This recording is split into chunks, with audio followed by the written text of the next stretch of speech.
In a week that has left America reeling from a surge of violence, one question looms larger than ever. Can we ever bridge the political divide before it tears us apart? Bill Maher, host of Real Time, didn't hold back during his Friday episode as he addressed the shocking assassination of right-wing activist and Trump ally Charlie Kirk. With guests Ben Shapiro, founder of The Daily Wire, and Tim Alberta, writer for The Atlantic. Ma dove into the deepening chasm of political polarization, and the conversation was nothing short of eye-opening. This has been a brutal week for America, Ma began, his tone somber yet pointed. Political violence, senseless shootings, and now the assassination of a prominent figure. It's all fueling talk of a civil war.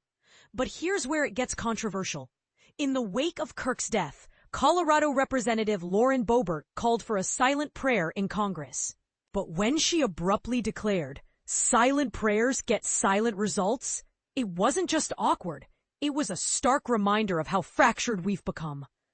Maher didn't stop there. He took aim at President Trump's response to the growing unrest.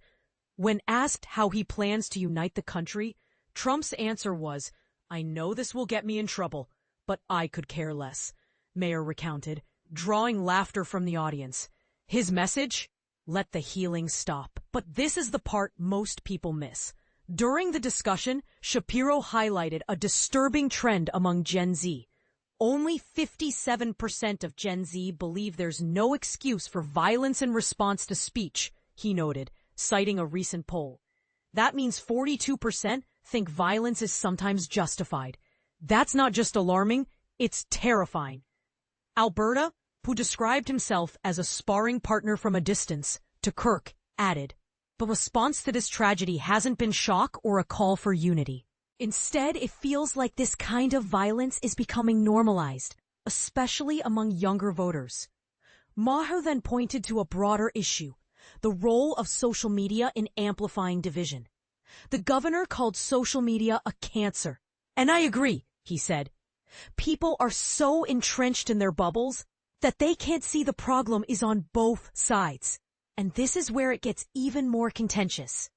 The only way forward is for both sides to admit we're both to blame. Let's stop debating who's worse and start fixing this. The suspected shooter, 22-year-old Tyler Robinson from Utah, was arrested on Friday, with Trump announcing the news on Fox. But here's the kicker.